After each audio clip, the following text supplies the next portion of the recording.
Good morning everyone. आप सभी को निष्कर्ष लाइब्रेरी बंका घाट में हार्दिक अभिनंदन, स्वागत है।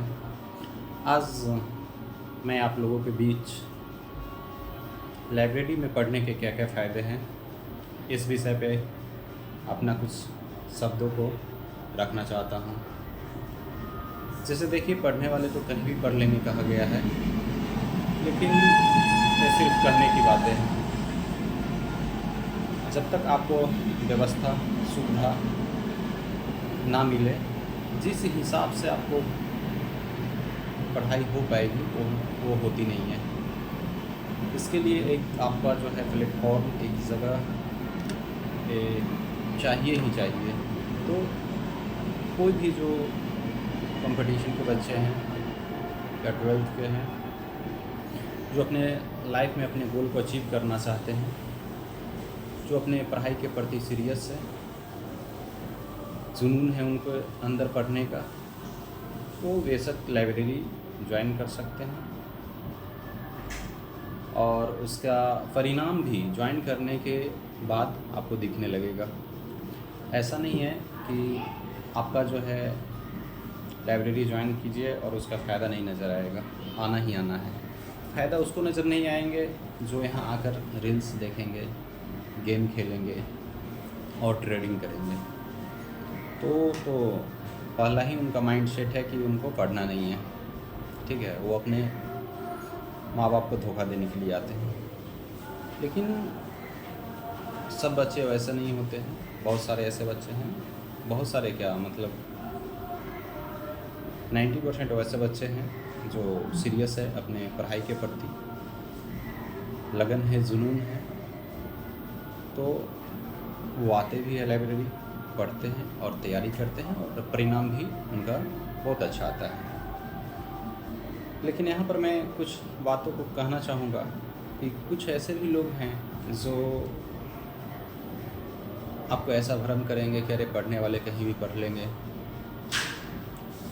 लेकिन एक चीज़ आपको ध्यान में होना चाहिए कि बात सही है, पढ़ने वाले कहीं भी पढ़ लेंगे, लेकिन एक प्लेटफॉर्म ज़रूरी है।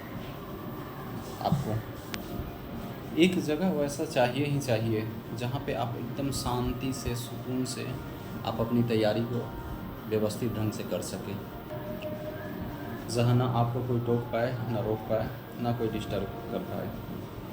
क्योंकि होता ऐसा है कि जब आप पढ़ाई के प्रति जो है बैठते हैं, अपने आप को कंसंट्रेट करते हैं, माइंड सेटअप करते हैं, और घर पे जब रहते हैं तो आपको बहुत सारे डिस्टर्बेंस होते हैं।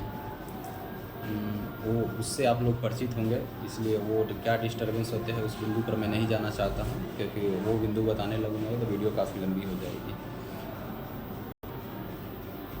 लेकिन आपको इस बात से अवगत कराना चाहता हूँ कि फ़ायदा है, बहुत फ़ायदे हैं पढ़ने का।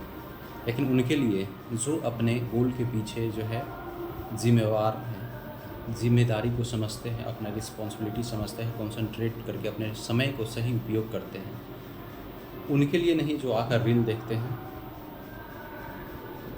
फिल्म देखते हैं या अपने समय को यूँ ही व्यर्थ जाया करते हैं, उनके लिए जो है लाइब्रेरी नहीं बना हुआ है, ठीक है।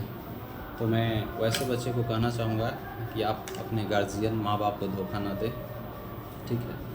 लेकिन आपके नज़र में लग रहा है कि आप अपने माँ बाप, गार्जियन को धोखा दे रहे हैं, लेकिन वैसा नहीं है। कुछ समय ऐसा बात आएगा जब आपको ये एहसास होगा कि वो धोखा मैं अपने आप को दे रहा था, तब आपको एहसास होगा। तब तक आपका जो गोल्डन टाइम होगा वो निकल चुका होगा, वो फिर आपके मिलने वाला नहीं है वो गोल्डन टाइम, क्योंकि हर चीज़ का एक समय बना हुआ है किसी भी क्षेत्र में, और वो समय सीमा के अंदर ही करना होता है। जब समय सीमा आप जो है उस लिमिट्स को पार कर देते हैं, क्रॉस कर जाते हैं, तो चाह कर भी उससे आप नहीं वापस ला सकते हैं।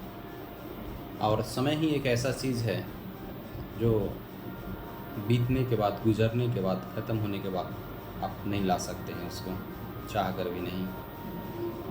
इसलिए आप सभी जो भी स्टूडेंट्स हैं उनको मैं कहना चाहूँगा कि आते हैं तो पढ़ाई के प्रति फोकस रहिए, जागरूक रहिए। वैसे भी जहाँ तक होता है, मैं निष्कर्ष लाइब्रेरी बंका घाट में जो गेम्स खेलते हैं, रील्स देखते हैं, फिल्म देखते हैं या ट्रेडिंग करते हैं, उसको तो मैं टोक ही देता हूँ और बोलता भी हूँ कि अपने गार्जियन को, अपने आप को धोखा मत दो। तो काफ़ी ऐसे बच्चे हैं जो इस चीज़ का अनुसरण भी किए, सुधर भी गए। अब बहुत ऐसे हैं जो नहीं अनुसरण किए, तो वैसे बच्चे हमारे लाइब्रेरी में नहीं टिक पाते हैं और मुझे वैसे बच्चे की आवश्यकता भी नहीं है, ज़रूरत भी नहीं है। क्योंकि जब आपके लाइब्रेरी का बच्चा अच्छा करेंगे तो आपको भी खुशी होगी, लेकिन जब वो गलत करेंगे तो आपको तकलीफ़ भी होगा, दुख भी होगा। और मैं बच्चों से कहूँगा कि कहीं भी पढ़िए, ऐसा नहीं कि मेरा ही लाइब्रेरी में, कहीं भी आप कोई भी लाइब्रेरी ज्वाइन कीजिए, लेकिन कॉन्सनट्रेट होकर पढ़िए, एकाग्रचित होकर पढ़िए। कहीं पे उस समय को दुरुपयोग नहीं कीजिए, क्योंकि समय कभी रिटर्न आपको वापस नहीं मिलेगा। क्योंकि कहा भी गया है कि समय को भी इतना नहीं समय है कि वो आपको दोबारा समय दे सके। इसलिए जो भी निष्कर्ष लाइब्रेरी बंकाघाट में आते हैं और अपने पढ़ाई के प्रति जो है जिम्मेवार हैं, जागरूक हैं, कॉन्सनट्रेट है, उनको बहुत बहुत धन्यवाद। आप यूं ही अपने पढ़ाई के प्रति जो है सजग रहें, सचेत रहें और आप दिन दुगना रात चौगुना प्रगति करें, प्रोग्रेस करें। और वो बच्चे जो अभी तक अपनी जिम्मेवारी से दूर भाग रहे हैं, गार्जियन को धोखा दे रहे हैं, वैसे बच्चे सुधर जाएं, अभी भी मौका है। क्योंकि जब सुबह का भूला हुआ शाम को घर वापस आ जाए तो उसे भूला हुआ नहीं कहते हैं। इसलिए समय है, उस समय को सदुपयोग कीजिए और यहाँ का माहौल का आप बेनिफिट लीजिए। क्योंकि घर पे पढ़िएगा, 1 घंटा पढ़िएगा, वहाँ अकेले रहिएगा, आप लगे अरे वाह बहुत पढ़ लिए, फिर आप कुछ और काम करने लगिएगा, खाने लगिएगा, टहलने लगिएगा। लेकिन यहाँ पर एक से एक पढ़ने वाले हैं जो लगातार कंटिन्यू 8 घंटे, 10 घंटे, 14 घंटे पढ़ते हैं। तो आपको देखकर खुद शर्म लगेगा कि अरे वो पढ़ रहा है, हम क्यों नहीं पढ़ें। तो पढ़ने का एक इन्वायरमेंट होता है, एक वातावरण होता है जो देखकर ही आता है। और मैं वादे के साथ कह सकता हूँ कि जो भी मतलब बच्चे हैं घर पे 1-2 घंटे पढ़ेंगे तो लगेगा कि बहुत पढ़ लिए, लेकिन यहाँ पर देखेंगे नहीं भी पढ़ने वाले बच्चे हैं तो जो है ना, जैसी संगति में रहता है आपके ऊपर वैसे ही असर होने लगता है, उसे खुद शर्माने लगता है। खुद देखेगा बाकी लोग पढ़ रहे हैं, हम रील्स देख रहे हैं, गेम देख रहे हैं, तो पढ़ेगा ही पढ़ेगा। इसलिए आप लोग से विशेष मैं कुछ नहीं कहना चाहूँगा, इतना ही कहूँगा कि अपने पढ़ाई के प्रति सजग रहे, सचेत रहे और ना अपने गार्जियन को ना अपने आप को धोखा दे। धन्यवाद, मिलते हैं फिर अगली वीडियो में। Thank you.